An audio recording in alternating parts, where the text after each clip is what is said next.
আপনারা কি ভাবছেন সত্যি সত্যি আমি ঝর্ণা পার হচ্ছি নাকি সত্যি সত্যি বাঘ আমাকে তেড়ে আসছে? এই কাঠের সাঁকো পার হওয়া কিংবা শাহরুখ খানের হাত ধরে ট্রেনে ওঠা কোনোটাই কিন্তু একদমই সত্যি নয়। এটা হচ্ছে বাংলাদেশের প্রথম 3D আর্ট গ্যালারি। আজকের ভিডিওতে এই 3D আর্ট গ্যালারির ডিটেলস ইনফরমেশন থাকবে। কখন যেতে পারবেন, এটা কোথায় অবস্থিত, কত টাকা টিকিট, এভরিথিং আমি জানিয়ে দেব আপনাদের। তাই অবশ্যই এইখানে যেতে হলে আমার ফুল ভিডিওটি দেখতে হবে এবং আমার চ্যানেলটি সাবস্ক্রাইব করতে হবে। এই আর্ট গ্যালারির লোকেশন হচ্ছে বঙ্গবন্ধু মিলিটারি মিউজিয়ামটার ঠিক পাশেই, আর বঙ্গবন্ধু মিলিটারি মিউজিয়াম বিজয় সরণিতে অবস্থিত। আপনারা যারা আমার বঙ্গবন্ধু মিলিটারি মিউজিয়ামের ভিডিওটি দেখেছেন তারা অবশ্যই জানবেন যে কিভাবে যেতে হয়, আর যারা দেখেননি তারা দেখে নিতে পারেন। তো আমি প্রথমেই 3D আর্ট গ্যালারিতে ঢোকার সময় দেখলাম এখানে একটা শিডিউল দেওয়া আছে। শনি, রবি, সোমবার সকাল 10টা থেকে দুপুর 2টা, আবার বিকেল 3টা থেকে রাত 8টা পর্যন্ত। মঙ্গলবার হচ্ছে হলিডে, আর ফ্রাইডেতে শুধু বিকেল 3টা থেকে রাত 8টা পর্যন্ত, আর বাকি দিনগুলোতে সেম। এখানে টিকিটের মূল্য পার পার্সন 200 টাকা। একটা জিনিস খুবই ভালো লাগছে, কোনো টাইম দেওয়া নেই, যতক্ষণ ইচ্ছা থাকা যাবে। তো আমি আর আমার হাজব্যান্ড গিয়েছিলাম, আমাদের টিকিট কাটতে লেগেছে 400 টাকা। তো প্রথমেই আমার যে জিনিসটা খুব ভালো লাগছে সেটা হচ্ছে খুব বেশি মানুষজন ছিল না, এরিয়াটা দেখতে বেশ ভালো ছিল। আমরা গিয়েছিলাম বিকেল 4টার দিকে, তখন ওয়েদারটা বেশ সুন্দর ছিল। আমরা ঢুকে গেলাম আর্ট গ্যালারিতে।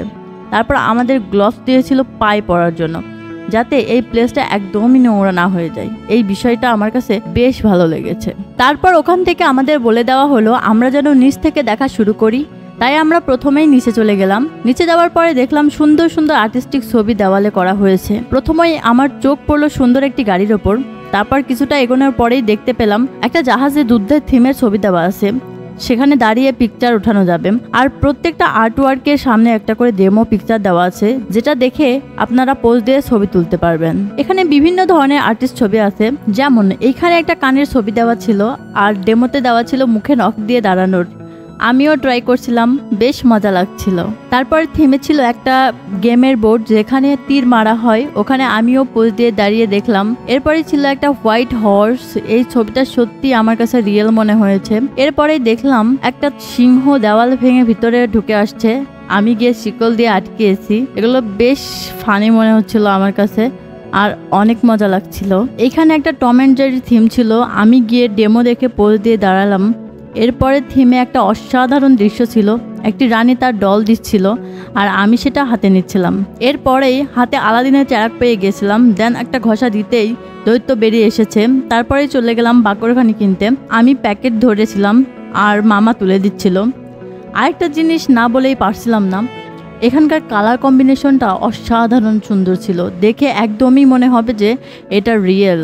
পিকচার্সে বা ভিডিওতে হয়তো ওইভাবে সুন্দর করে বোঝানো যাচ্ছে না, বাট আপনারা যদি চান আপনারা গেলে সত্যি মিসমারাইজড হবেন। সত্যি এত সুন্দর আর্টওয়ার্ক এখানে। আমি তো ভ্যারাইটিস পোজ দিয়ে ছবি তুলেছি। ফার্স্টের দিকে কনফিউজ ছিলাম কিভাবে ছবি তুলবো, বাট এখানে যেহেতু ডেমো দেওয়া ছিল আমার তুলতে খুব একটা সমস্যা হয়নি, বেশ ভালো লেগেছে। এইখানে একটা আর্টওয়ার্ক দেখলাম, সেটা হচ্ছে শাহরুখ খানের একটি মুভির থিম, দেখতে অসাধারণ ছিল। আমি একটু দীপিকার মতো পোজ দিচ্ছিলাম, কতটা পারছিলাম জানি না, কিন্তু খুব বেশি মজা লাগছিল। তার পাশেই দেখলাম এখানে আর্টের কাজ চলছে, কত সুন্দর করে আর্ট করছে। তিনি আসলেই প্রতিভাবান, প্রতিভা না থাকলে এত সুন্দর আর্ট করা যায় না। এরপরে আমি একটা পিয়ানো দেখলাম, দেখেই পিয়ানো বাজাতে গেলাম, যদিও পারি না, ট্রাই করতে সমস্যা কি। পিয়ানো দেখে আমার খুব বাজাতে ইচ্ছা করছিল, তারপরে আমি গিয়ে পিয়ানো বাজানো শুরু করলাম।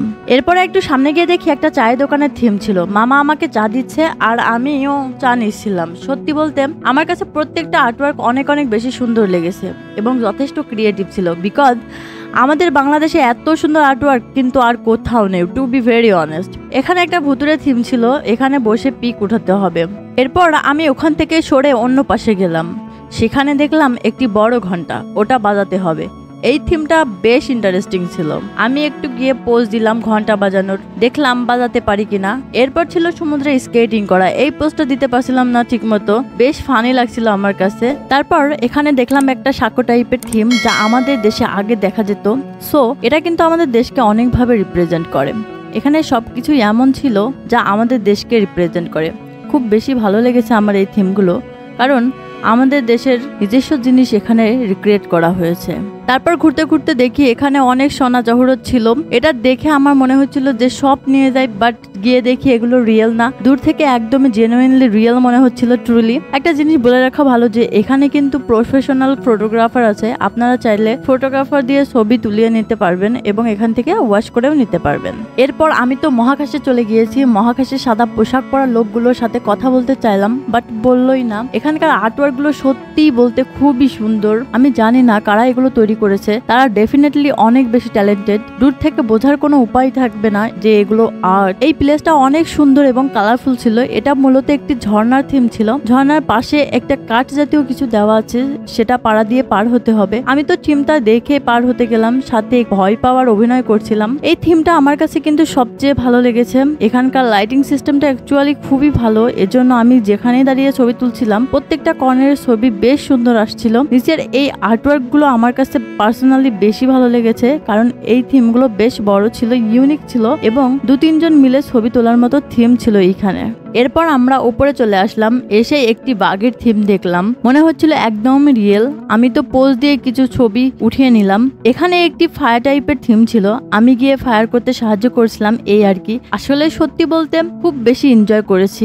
এরপরে একটা প্লেনের থিম ছিল, যেটাতে আমি পাইলট হয়ে গেছিলাম আর আকাশে উড়ছিলাম। কালারফুলের পাশাপাশি কিন্তু প্রত্যেকটা থিম অনেক বেশি ডিফারেন্ট ছিল। ভ্যারাইটি ধরনের ছবি তোলার জন্য কিন্তু এটা একটা খুব ভালো প্লেস। এখানে একটি গ্রামীণ থিম ছিল মাছ ধরার, যেটা বাংলাদেশকে রিপ্রেজেন্ট করছে, একদমই রিয়েল মনে হচ্ছিল থিমটা। এরপর আমি একটু অন্য পাশে আসলাম। এখানে যেটা দেখলাম সেটা হচ্ছে এখানে একটি শেখ হাসিনার থিম আছে, প্লাস শেখ মুজিবের একটি থিম আছে। সো এখানে বসে এমন ভাবে ছবি তুলতে হবে যেন কোনোভাবে বঙ্গবন্ধুকে বা শেখ হাসিনাকে ডিসরেসপেক্ট না করা হয়। তো আমারও একটা রিকোয়েস্ট থাকবে আপনাদের কাছে, যদি কখনো আপনারা এখানে যান এরকম কোনো ছবি তুলবেন না যাতে তাদেরকে ডিসরেসপেক্ট করা হয়। এখানে একটা শাপলা ফুলের নদী ছিল, চারিদিকে শাপলা ফুটেছিল, মাঝখানে নৌকা ছিল। সো এই থিমটা আমার কাছে অসম্ভব ভালো লেগেছে। এখানে ছিল one of my favourite theme, যেখানে চা বাগানের মালি চা পাতা উঠাচ্ছে। এই থিমটা অ্যাকচুয়ালি ভেরি নাইস ছিল। এখানে আরেকটা থিম ছিল খাবার দাবার, এটাও বেশ ইউনিক ছিল। এই পুরো গ্যালারিটাই বেশ বড়ই ছিল, হাঁটতে হাঁটতে পা ব্যথা করছিল। দেখেন এখানে একটা থিম ছিল, আর সেটা হচ্ছে গ্রামের মহিলারা ঢেকিতে ধান বানতো। এই থিমটা জাস্ট অসাধারণ লেগেছে আমার কাছে। তারপর আমি চলে এসেছি আমার ফেভারিট একটি থিম, সি বিচে। এটা এত সুন্দর ছিল, আমি তো বসে বসে ফিল নিচ্ছিলাম। এই থিমটা আমার কাছে অসম্ভব ভালো লেগেছে। আমাদের রিক্রিয়েশনের জায়গা কিন্তু খুবই কম, এরকম সুন্দর সুন্দর জায়গা হলে কিন্তু আমাদের জন্য বেশ ভালোই হয়। আমরা সুন্দর টাইম স্পেন্ড করার জন্য কিন্তু এমন প্লেসে যেতেই পারি। তো এই তো আজকের ভিডিও এ পর্যন্তই। আমাদের ঘোরাঘুরিও মোটামুটি শেষ। প্লেসটি কিন্তু বেশ বড়ই ছিল। সো আশা করছি এই ভিডিওটি আপনাদের ভালো লেগেছে। Thank you so much for watching this video. বেশি বেশি আমার ভিডিও দেখবেন এবং চ্যানেলটি সাবস্ক্রাইব করবেন।